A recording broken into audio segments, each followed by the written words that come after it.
Why is it hard to access Neolithic Revolution archaeological data? And what can we learn? Imagine trying to piece together a giant puzzle with missing pieces scattered across different places. That's similar to what archaeologists face when studying the Neolithic Revolution. This was a time thousands of years ago when humans shifted from hunting and gathering to farming and settling down. The evidence from this period is often hard to find and even harder to interpret.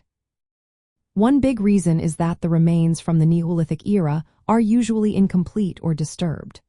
Over many thousands of years, natural forces like erosion, sediment buildup, or floods can bury artifacts deep underground or scatter them. Sometimes, ancient people intentionally buried objects or built structures that got covered over time, making it tricky to find and understand them. For example, a village might be buried under layers of soil, or tools could be broken and mixed with other debris, hiding their original context. Without knowing exactly where to look or how to interpret these clues, it's like trying to read a story with missing pages. Another challenge is that many Neolithic sites are in places where preservation isn't great. Organic materials like wood, textiles, or plant remains decay quickly unless conditions are just right. In cold, dry, or waterlogged environments, these materials can survive for thousands of years, but in most places, they disappear fast. Plus, modern development can make some sites inaccessible. Cities, farms, or roads might cover ancient settlements, preventing archaeologists from excavating them.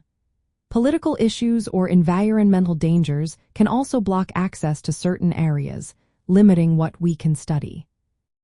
The diversity of the Neolithic period adds another layer of difficulty.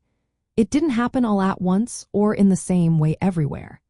Different regions adopted farming at different times and in different manners. This means that data from one site might not match another, making it hard to create a clear picture of the entire transition.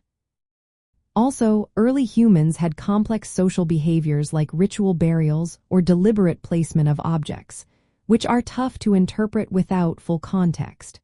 Sometimes, archaeologists find a strange artifact or structure and aren't sure what it meant or how it was used. Interpreting this data is also a challenge. We try to understand how early farming communities organized themselves, what they believed, and how they interacted. But with limited material remains, it's often guesswork. For example, finding a cluster of tools might suggest a workshop, but it could also be a temporary camp. Without detailed evidence, it's hard to tell the difference. Despite these hurdles, studying Neolithic archaeological data teaches us a lot. We learn how humans changed their way of life from being nomadic hunters to settled farmers. This shift led to the development of villages, new social roles, and more complex cooperation. We see how the environment was impacted by agriculture, such as changes in local plant life or animal populations. Evidence of rituals and burial practices shows us how early humans thought about life and death and what they valued. We also see how cooperation grew among groups, laying the groundwork for more advanced societies later on. All these lessons help us understand not just the past, but how humans adapted and evolved over time. Even with the difficulties in accessing the data, each discovery adds a piece to the story of how we became the societies we are today.